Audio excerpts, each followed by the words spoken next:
ज़्यादा नया नहीं है। वो बहुत इंटरेस्टिंग लेख है और उसका शीर्षक गुरुदेव ने दिया है आध्यात्मिक ज्ञान प्राप्ति का समय भी युवावस्था। अब जितने लोग देख रहे हैं आप तल्लीन होकर के देखते रहिए, फिर आगे की बात करेंगे। लेख का एक हिस्सा आज पढ़ा जाएगा और 2 और हिस्से या 3 और हिस्से होंगे, वो आने वाले एपिसोड्स में प्रसारित किए जाएंगे। गुरुदेव कहते हैं कि मनुष्य जीवन में क्रमिक विकास के अनुसार ही कार्य करने के नियम निर्धारित किए गए हैं। शारीरिक और बौद्धिक विकास को ध्यान में रखते हुए संपूर्ण जीवन को 4 भागों में बांटा है: ब्रह्मचर्य, गृहस्थ, वानप्रस्थ और संन्यास। प्रथम 25 वर्षों में विद्या अध्ययन अर्थात भौतिक और आध्यात्म ज्ञान की प्राप्ति। ब्रह्मचर्य धर्म का पालन करते हुए करने का विधान निश्चित किया हुआ है।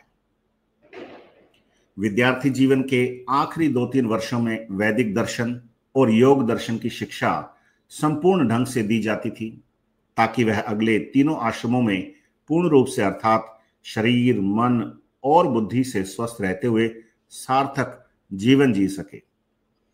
दूसरे 25 वर्ष गृहस्थ धर्म का पालन करने के लिए निश्चित किए गए थे। तीसरे 25 वर्ष वानप्रस्थ धर्म के लिए निश्चित थे। इसमें मनुष्य गृहस्थ में रहते हुए भी ब्रह्मचर्य व्रत का पालन करता था और अपने संपूर्ण अर्जित ज्ञान की शिक्षा अपनी संतानों को देकर उनका पथ प्रदर्शन करता था। इस प्रकार उसकी संतानें भी जो ब्रह्मचर्य और गृहस्थ आश्रम में होती थी, सार्थक जीवन जीने के लिए संपूर्ण व्यावहारिक ज्ञान प्राप्त कर लेती थीं। इसके बाद यह घर का संपूर्ण त्याग करके पूर्ण रूप से सन्यासी का जीवन बिताने जंगलों में चला जाता था।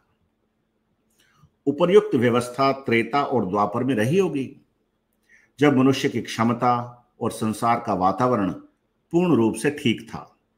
उन युगों में तामसिक वृत्तियों की प्रधानता नहीं थी, अतः मनुष्य का चरित्र बहुत उज्जवल था। परंतु जब से कलयुग का प्रहर प्रारंभ हुआ है, तामसिक वृत्तियों ने सभी धर्मों को छिन्न भिन्न कर दिया है। मनुष्य पूर्ण रूप से स्वेच्छाचारी हो गया है। जीवन की सभी मर्यादाएं पूर्ण रूप से छिन्न भिन्न हो चुकी हैं।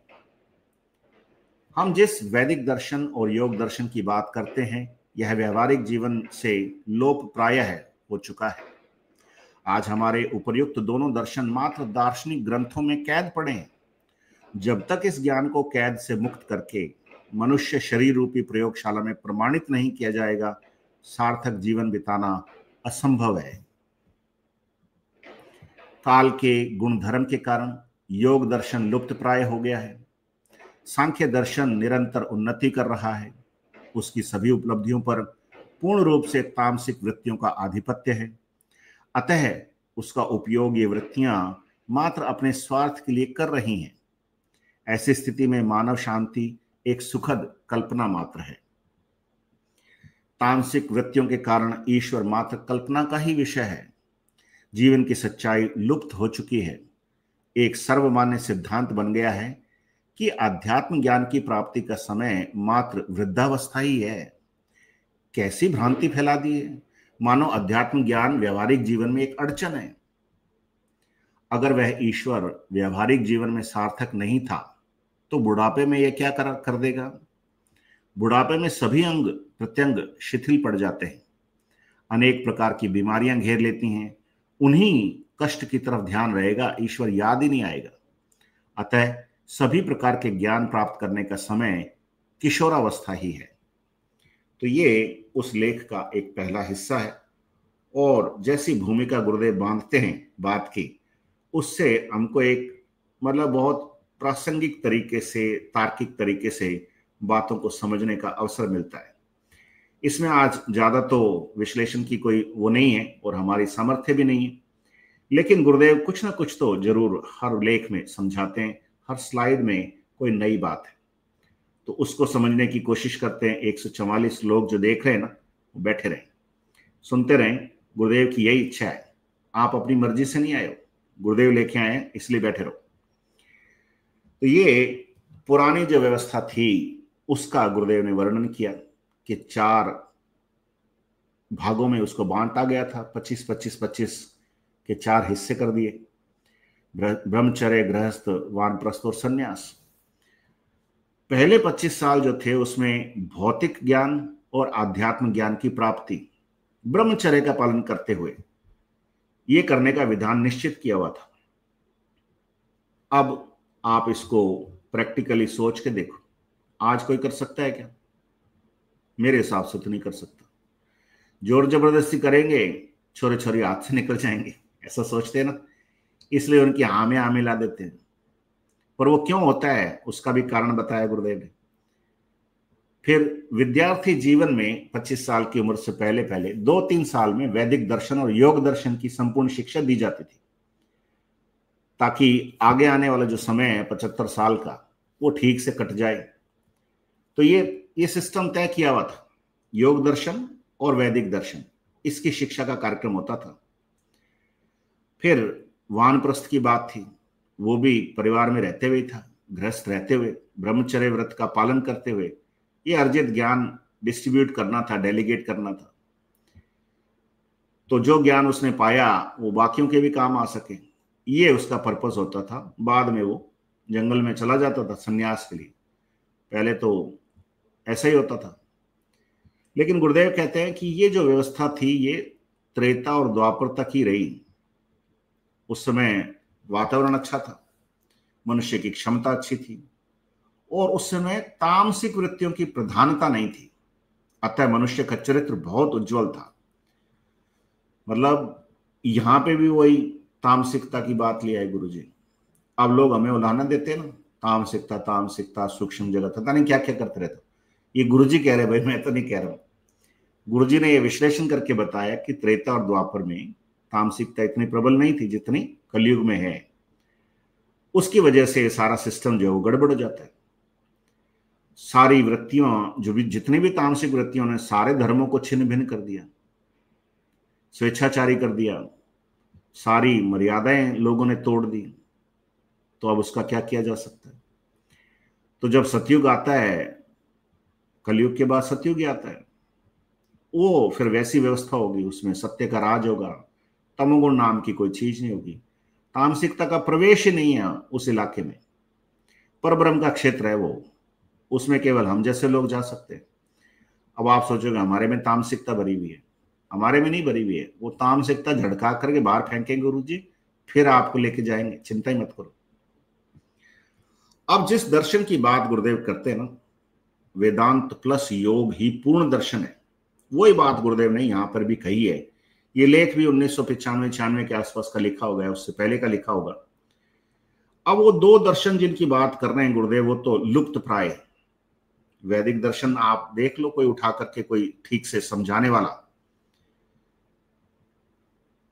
अब वो कैद पढ़े, उठा के कोई धूल झाड़ करके पढ़ ले लाइब्रेरी में जाकर के, उससे तो पार पड़ेगी नहीं। तो पार कैसे पड़ेगी? कि वो जो दर्शन है, फिलॉसफी है, उसको प्रैक्टिकली करके देखो। शरीर रूपी ग्रंथ जो है, गुरुदेव कहते हैं मैं ये पढ़ाना सिखाता हूं, और इसी प्रयोगशाला में जब तक इसको प्रमाणित नहीं किया जाता तब तक सार्थक जीवन बिताना असंभव है। तो अब वो प्रैक्टिकल भी करवा रहे हैं, लेबोरेटरी भी चलवा रहे हैं, सब कुछ है। गुरुदेव ने यही काम किया। तो बड़ा एक क्रियात्मक योग बताया गुरुदेव ने।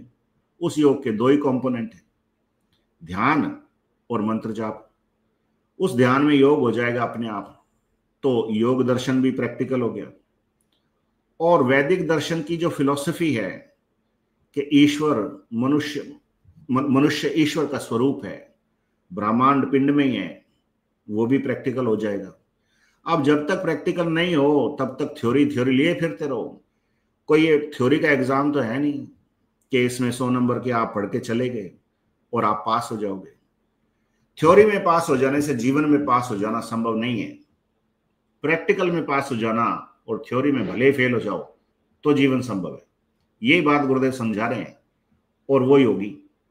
अब कोई मना भी नहीं कर सकता क्योंकि प्रैक्टिकल हो रहा है, और प्रैक्टिकल भी इतना सिंपल कि कौन सी लेबोरेटरी में जाओ, कौन सी योगशाला में जाओ, कौन सी वैदिक शाला में जाओ, कहीं नहीं जाना। घर बैठो, यहीं बैठ करके करो ध्यान, और यहीं प्रैक्टिकल हो जाएगा। आपका घर ही आपकी लेबोरेटरी हो जाएगी। और वैसे गुरुदेव ने कहा कि पूरा ब्रह्मांड ही योगियों के लिए तो वैदिक दर्शन के हिसाब से ये पूरी ब्रह्मांड ही हमारे लिए तो टेस्ट ट्यूब है, लेबोरेटरी है ये। तो इसमें जो कुछ होगा प्रमाणित, उसको आप झुठला नहीं सकोगे। अब किसी को ऐसी अभूतपूर्व घटनाएं दिख जाएं ध्यान की अवस्था में, जो 2 दिन बाद होने वाली हैं, 4 दिन बाद होने वाली है, और वो हो जाएं, और ऐसा एक बार नहीं हो, 20-25 बार हो जाए, किसी की मृत्यु दिख जाए, कुछ और दिख जाए, तो आप इसको कैसे झुठला सकते हो? या तो आप किसी अच्छे डॉक्टर को दिखाओगे कि डॉक्टर साहब मेरे दुनिया के हिसाब से चलने का कार्यक्रम थोड़ा ऑफ ट्रैक हो गया, उल्टा सीधा हो गया, तो डॉक्टर के पास भी क्या दवाइयां दे देगा, कह देगा ये डिप्रेशन होता है, नींद नहीं आने से, ज्यादा मोबाइल देखने से ऐसा हो जाता है। लेकिन डॉक्टर को कह दो ना कि डॉक्टर साहब आप भी प्रैक्टिकल करके देखो, तो वो पीछे हट जाते हैं, नहीं भाई साहब हमारी दुकान चलानी है हमारे को, इसलिए नहीं करेंगे। पर ये एक रियलिटी है, ये सबके अंदर परिवर्तन आएगा। ईश्वर प्रत्यक्षानुभूति का विषय है। जिस धर्म में ईश्वर की प्रत्यक्षानुभूति नहीं है वो काय का धर्म है। ये बात स्वामी विवेकानंद जी ने कही है, और गुरु जी के लग गई वो बात, मतलब अंदर से आत्मा की पुकार आई कि विवेकानंद की बात को सही करना है, इसलिए कर दिया बस है। चलो ये भी होगा। अब तो काल का गुणधर्म था, ये दर्शन लोप प्राय हो गया। सांख्य दर्शन ने उन्नति कर ली, विज्ञान ने उन्नति कर ली, उनकी उपलब्धियां हो गई, और उन पे तामसिकता का आधिपत्य हो गया, तामसिक वृत्तियों का आधिपत्य हो गया। अब वो तामसिक वृत्तियां उसका उपयोग अपने लाभ के लिए करेंगी, स्वार्थवश करती। ऐसी स्थिति में मानव जगत में शांति हो जाए कि एक हसीन ख्वाब है, ऐसा है, काल्पनिक स्थिति है। जबकि शांति अंदर से आती है, और सारों के अंदर शांति हो जाए तो शांति सब बाहर भी आ जाएगी। पर लोग सोचते हैं कि नहीं, शांति होना एक कल्पना की चीज है और मोक्ष होना दूसरी कल्पना की चीज है। ये सब काल्पनिक बातें। तो गुरुदेव ने कहा दोनों ही काम हो जाएंगे, अब शांति भी हो जाएगी और जीते जी मोक्ष भी हो जाएगा। तो जीते जी मोक्ष क्या है? वो टेरेस्टेरियल इमोर्टलिटी, पार्थिव अमृत जिसको कहा है महर्षि अरविंद ने, वो हो जाएगा। आपकी कुंडलिनी आपके जीवित रहते रहते मूलाधार से उठ के सहस्रार में पहुंच जाएगी ना, उसी का नाम मोक्ष है। और आपको ही नहीं, पूरी दुनिया को पता चलेगा। जिसके मोक्ष हो जाता है ना, फिर पूरी दुनिया को पता चलता है और प्रमाण और मिलते हैं। तो ये कल्पना नहीं है।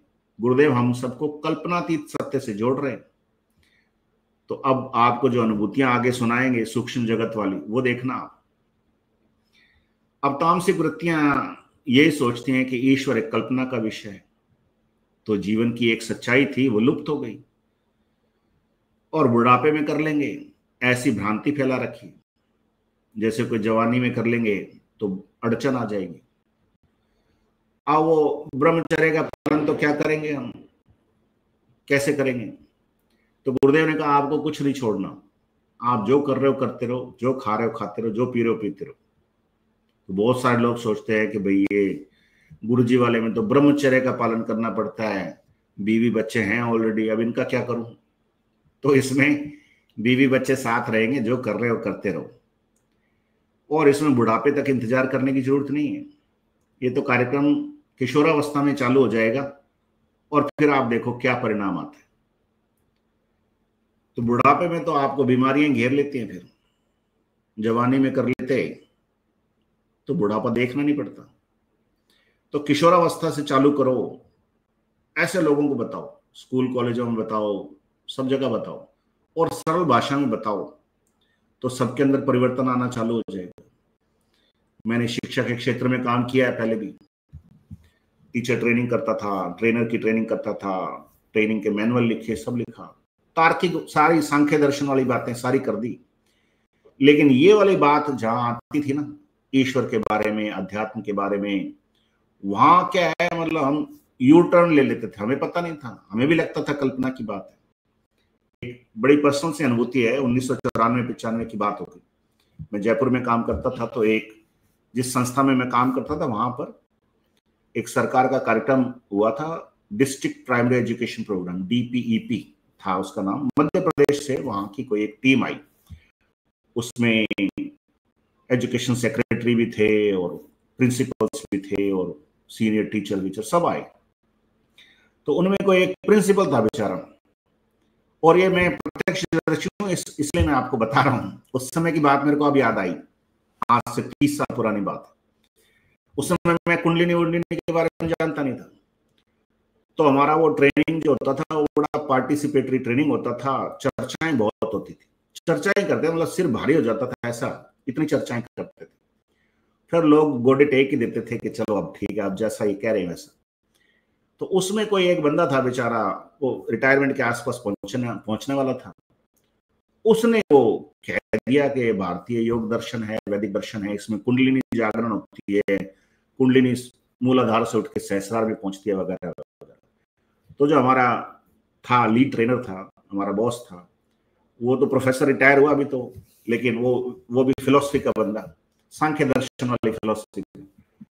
तो उसने ऐसा कुतर्क किया, उसने कहा कि साहब आप ये जो थ्योरी दे रहे हो ना, ये झूठी है। अब मैं आपको कह दूं मेरे सिर में एक कीड़ा है, वो ऊपर से नीचे की तरफ जाता है, मतलब ऐसे कुतर्क जिसको कहते हैं ना, ऐसे तक किए गए।